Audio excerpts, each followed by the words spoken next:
Hi guys, welcome back to my channel. So there is something that I wanted to share on my channel today because this is crazy what I came across. So recently I got into a conversation with a friend of mine about a tradition where I'm from that is still performed. It's a a cultural thing that they do, and it's big, right? It's a big tradition, and it's done in many other countries. And it always seemed, as a Christian, it seemed a little off and a little strange to me. Before I was a Christian, obviously, I didn't think much of it. But as a Christian, it seemed a little strange. And then so me and a friend of mine got into talking about it, and it was strange to her as well. And she's a Christian. And I had said to her, okay, I'm going to look deeper into this, because she's like, maybe you should look into that. Like, because she knows I like to go deeper into these things, especially she knows because of my channel. So I am going to inform you of what I found about this thing that we do called mummering. Okay. We call them mummers. One of the phrases that we are very familiar with where I'm from. I'm from in Canada, a province called Newfoundland. Okay. And we do something called mummering. And one of the phrases that we often hear in regards to mummering is any mummers allowed in, any mummers allowed in. And that means any mummers allowed into your house, any mummers allowed in. We even have a mummer song. And so this actually was originally brought over to Newfoundland many, many years ago, when it was kind of founded, and other people started to come into Newfoundland. It originated in Rome. Now this is research that I found online. Okay, guys. So apparently it is believed to have started in Rome, and maybe even somewhere else before Rome, but this is what I came up with, what I found, and brought over to Ireland and England. And then from there, because a lot of our ancestry in Newfoundland is Irish. We actually have accents. I don't speak with my Newfie accent when I'm on here or when I'm around other people, but when I'm with family, it's very strong. It comes out, and it has a familiar sound of an Irish accent.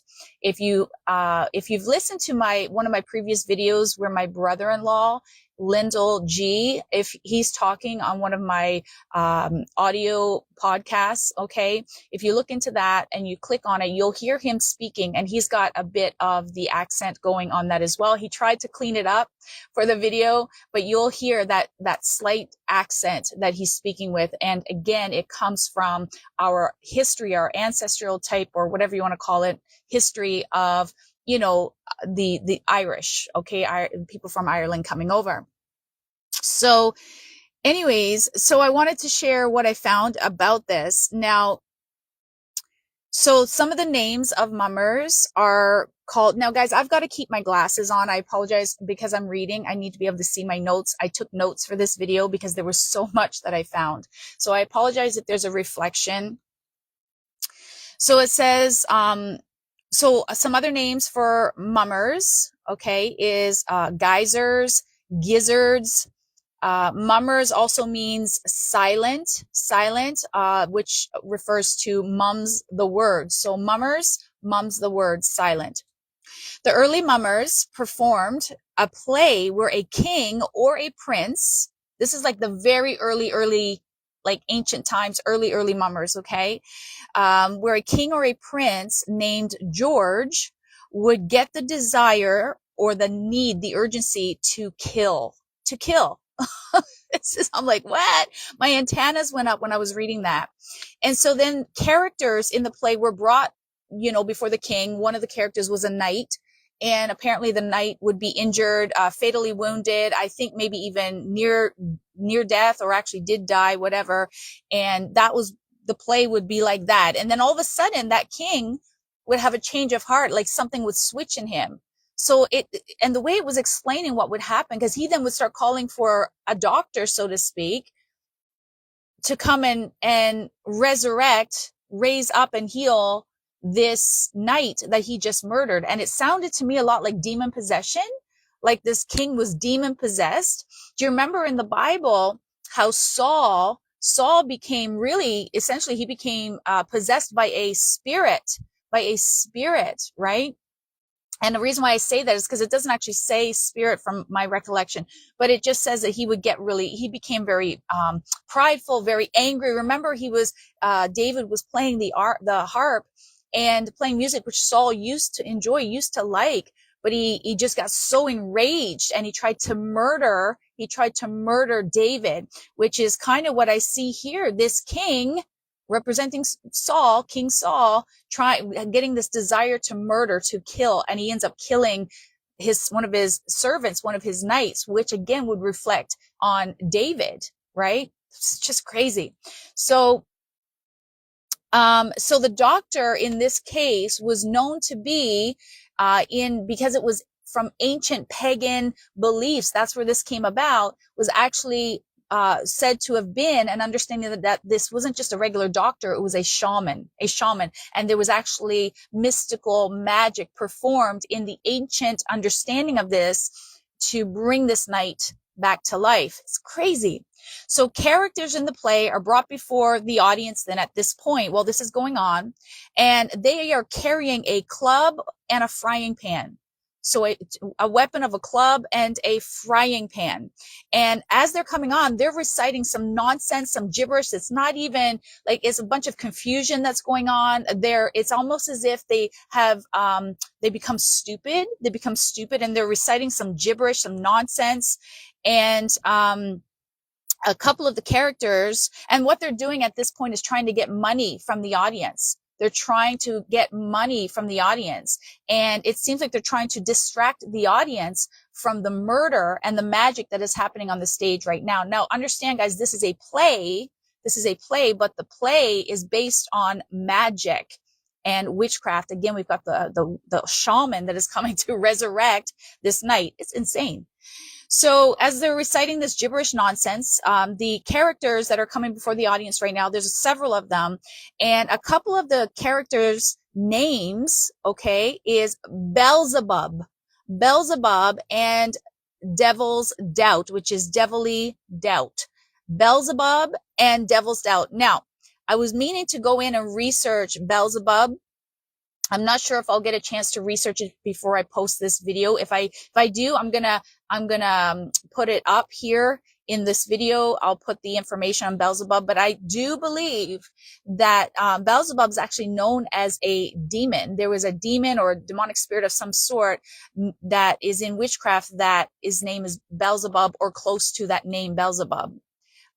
Close to that name possibly. But then we've got Devil's Doubt, devilly doubt. These are the names of some of the characters that are coming out in front of the audience to deceive the audience into giving them money. Crazy. So then later a man named Thomas Ordish, okay, he actually began to connect the Mummers play to the roots of ancient rituals, ancient Germanic rituals, And then a man named Sir James Fraser wrote a book. And in this book, the book is called The Golden Bough. He explains how the Mummers play is from a pagan, from a pagan religion, prehistoric pagan religion, and is actually connected to a Neolithic rite, which is led by a mother goddess to awaken the earth from its slumber, from its winter sleep. And then, so a goddess, guys, a goddess. This is Mummers. Okay, this is Mummers. One of the characters in the original Mummers play was actually believed, like I said earlier, to be a shaman. This is what he wrote about in his book, a shaman. So they called for a doctor, but it actually was represented to be a shaman. So then I was looking further, and it says that Mardi Gras. So this mummering started to sweep across the land, and this is where Carnival, Mardi Gras stemmed from. It actually has some roots in this particular mummering ritual, Mummers play. And so mummery was part of, it was part of fertility rituals.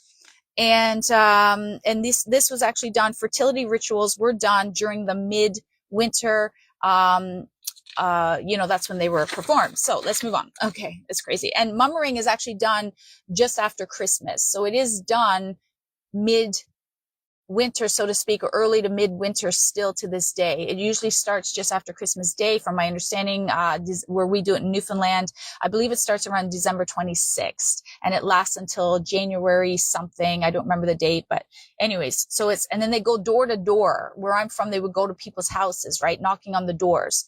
So, and that's why they would say they'd knock and they would disguise their voices. And so men, it says in the song, the mummer song that Newfoundlanders have, we have a traditional Newfie song. We call it Newfie song. The mummer song, actually, it says, men dressed as women and that sort of thing. So forgive me, I don't have the lyrics. I don't pay attention to that song, so I don't have the lyrics in front of me. So men are dressed like women, and then at the beginning, they disguise their voice. The men, you'll hear them speaking like women, trying to get into the house, saying any mummers loud in. It's crazy. So mummers stem from, it is known now that mummers, and spoken about, that mummers actually stemmed, this is the research that I came across online, mummers stemmed from pagan gods and religions. That's actually the history of mummering. It came from pagan gods and religions. So it actually came from pagan worship to pagan gods. Mummer plays and rituals, mummer plays or backslash rituals, because originally they were known as rituals, but they began to be known as plays later on as it came into the more modern world, right? So, but it would indicate or portray a death and resurrection by magic. So it would be a death, like I said, with the king, when he would kill the knight or badly injure the knight, and then the knight would apparently die later on. And the shaman would come in and resurrect that dead knight by magic. So then, mummering was known to be a secret ritual. So, which is where we get the word mummers, because mum's the word, which means hide your identity, because they wear face masks. They wear pillowcases over their heads. They put holes for the eyes. It's really crazy weird. It's a bit creepy, actually. So mum's the word, hide your identity. Gifts were given to the mummers for wishes and fertility in the new year. When they would go to these around people, right, they would get gifts, and it would have special meaning. These gifts would have superstitious meanings, magical meanings, fertility for the new year, luck. It would represent luck in the new year, superstition. So let's talk about the costumes again. So the faces are disguised and hidden, and they were always hidden and disguised to keep the thing behind that, the reasoning behind that was to keep evil spirits from identifying you. Evil spirits from identifying you. Then the mummers would often also wear bells. They would wear bells on their costumes. And this is like the really early ones. Okay, guys. So they would wear bells to bring luck, and the bells were known to scare evil spirits away. So the mummers also do a dance. So back home in Newfoundland, again, we're rooted in, Irish history and stuff like that, ancestors. And so we do jig dancing.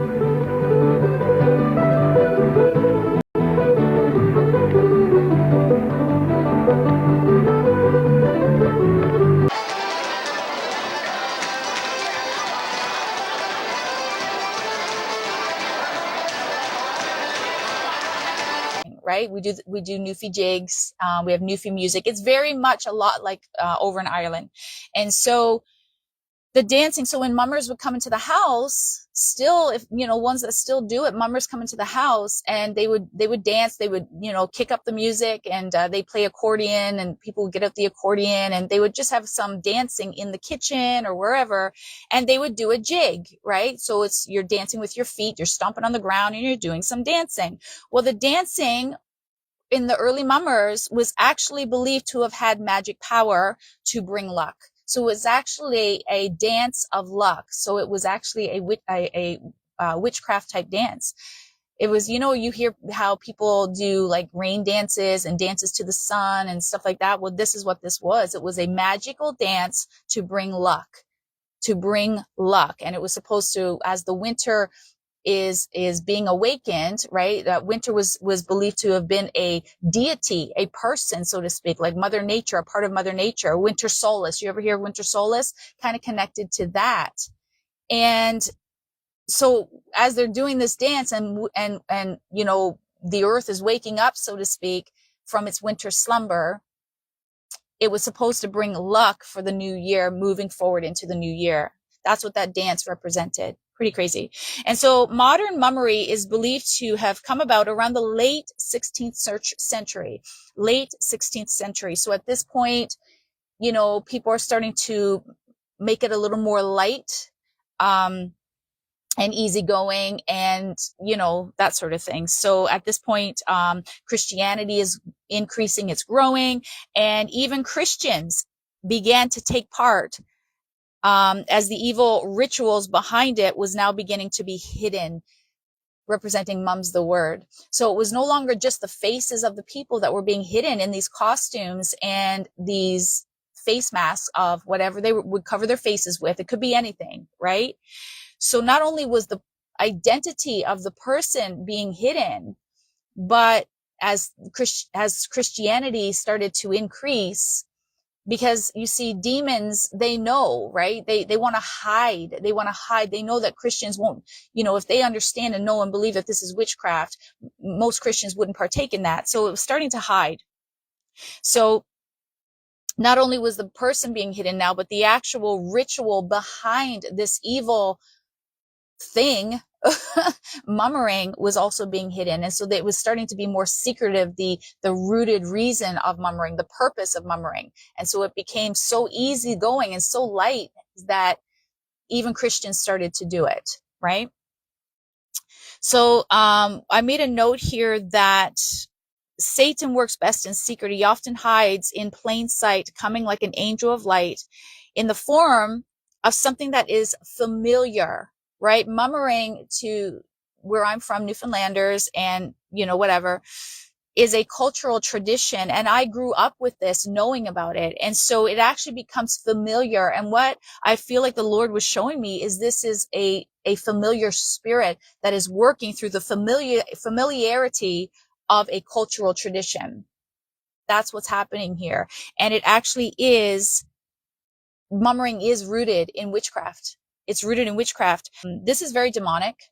This is very, very demonic. And so if you've not heard of mummering before, if you've not heard of mummers, check out, again, I'm speaking in regards to what I grew up with, knowing about. Now, I've never taken part in it. Actually, I did a couple of times. I'm lying to you. I actually did a couple of times do mummering before I was a Christian. And even, you know, even if I were a Christian, I would not have known this. I would not have known this. I'm so grateful that though the enemy uses the internet to do his work in this hour, to get evil into people's homes, to draw people into deeper things that are evil, you know, because he's got access into everyone's hand now with their cell phones. God is using that evil and turning it around and using it for good. He's using the plan of Satan and all these things and using it for his good. So what he's doing right now is he's using the internet as a great resource for Christians to research the deeper things of what they're doing, the deeper rooted evil behind certain things, that like I'm finding the Holy Spirit will give you a nudging that something's off with this. And so I'm able to go online. I'm able to go on the internet and go deeper into this. And what I'm finding is just crazy. So, yeah, if you're interested in knowing what mummering looks like, you can research Newfoundland mummers. You guys out there who are not Newfies, we're known as Newfies. If you're in a different country and you've never heard of that before, Newfoundland is actually spelt Newfoundland, one word. And we pronounce it Newfoundland. Newfies who are from there, we do not pronounce it Newfoundland. We pronounce it Newfoundland. Okay. So go on there, check it out, Newfoundland mummers, and just to see what it looks like. But then if you want to go deeper and research some other things about it, you absolutely can. I urge you to do it. But this is the research that I came across with so far. I would, if you are from Newfoundland or maybe one of those other countries that still does mummering, Ireland, you know, wherever they do it, England. I'm not sure what other places still do it. I believe Ireland still does it and does it a lot, just like Newfoundland. So I urge you to really, if you're a Christian, I would recommend don't do it. Don't do it. Okay, guys. This mummering is actually a winter ritual, a celebration of witchcraft and magic, and it is full on demonic. And you know, even the bell, every time you take a step, the bell would ring so that the spirits the scaring off the demonic spirits. And hiding your faces was so that demonic spirits could not identify you. Evil spirits could not identify you. So much here. And then, of course, all the magic and witchcraft that comes after. So there's some sort of, yeah, it's crazy. Look into it yourself, guys. But just remember that Satan works best in secret. Mum's the word. He often hides in plain sight, coming like an angel of light. It will look so simple and so silly. Many people watching this video will probably think now you're stretching it, right? But this is what Satan does. He hides. And again, he comes in familiar things that are comfortable for you, things that you're not going to question because you grew up with this culturally. That's what he'll do. So I urge you guys, research these types of things, research these things, and don't be tricked and you know, entrapped and deceived by these type of spirits, familiar spirits. Don't be deceived by them. Don't be deceived. And so that's all I wanted to share with you today. I pray that this has helped open your eyes to the idea of mummering, and especially if you're from a place like I am that still does it. And yeah, so I'm just going to end this video here. And thanks again for watching, guys. And until next time, I'll talk to you soon. Don't forget, if you haven't already, to subscribe to my channel. If you know anyone who needs to hear this, who needs to have their eyes open to the truth of mummering, be sure to share this video with them. We want to share the lies of Satan. We want to make sure that we open people's eyes to all the lies and deception that he's doing to many people across the globe. All right, guys, until next time, have a great day. Take care and God bless.